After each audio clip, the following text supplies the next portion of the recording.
Arguing for God's existence from the beauty that we see in nature is not a God of the gaps argument, but is an inference to the best explanation about the beauty that we see in nature. This beauty is consistent with what we would expect to see in the world if God really did exist and had created the world. From an atheistic perspective, everything that we see came about through the blind process of evolution and natural selection. So, while we may look at parts of nature, such as the Grand Canyon, and see a beauty that takes our breath away, there wasn't actually a designer or creator of the Grand Canyon. It just so happens that evolution happened to make the Grand Canyon over the process of millions of years in a way that people find pleasing to look at. However, theists believe that the beauty that we see in nature, including at the Grand Canyon, actually points beyond itself towards an even more beautiful and powerful creator of nature, which is God. One philosophical argument for the existence of God from beauty can be formulated like this. If beauty is more than preference, then beauty has an objective grounding. Beauty is more than preference. Therefore, beauty has an objective grounding. If beauty has an objective grounding, then God exists.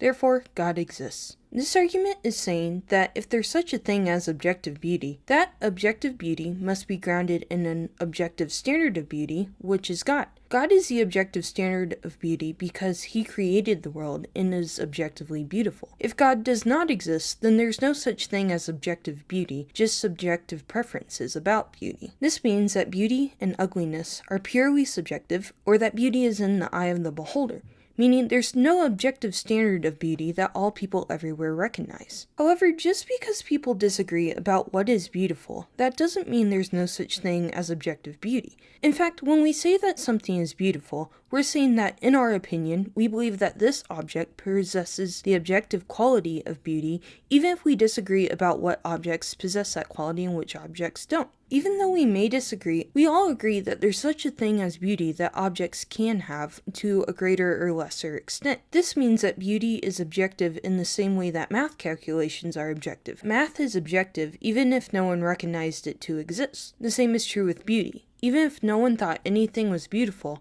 there would still be an objective standard of beauty that exists. In a naturalistic worldview, our ability to recognize beauty was inherited from our ancestors as a means to help our species survive, so there's not really such a thing as objective beauty. However, this is not a sufficient explanation of the existence of beauty, especially since people find beauty in things that don't help our ability to survive as a species, like the Grand Canyon. The same is true of a poison dart frog, which is poisonous for humans to eat while being brightly and beautifully colored. Since we find beauty in things that can hurt our chances of survival, it seems like we need a better explanation of beauty beyond just mere survival instincts. However, if God exists as the creator and designer of the world, then it makes sense that we would see beauty in the world that he created that points beyond itself towards an even more beautiful and powerful designer of the world, which is God. The Bible even recognizes this when it says, "The heavens declare the glory of God, and the expanse proclaims the work of his hands." For God's invisible attributes, that is, his eternal power and divine nature, have been clearly seen since the creation of the world, being understood through what he has made. As a result, people are without excuse. The beauty found in nature demonstrates that there must be an objective standard of beauty beyond subjective opinion, which must be grounded in God's nature and cannot be sufficiently explained by evolution. For more information about how beauty in nature points towards the existence of God, please watch this video. Please like and subscribe for more videos that share God's love through apologetics, and remember, Jesus loves you.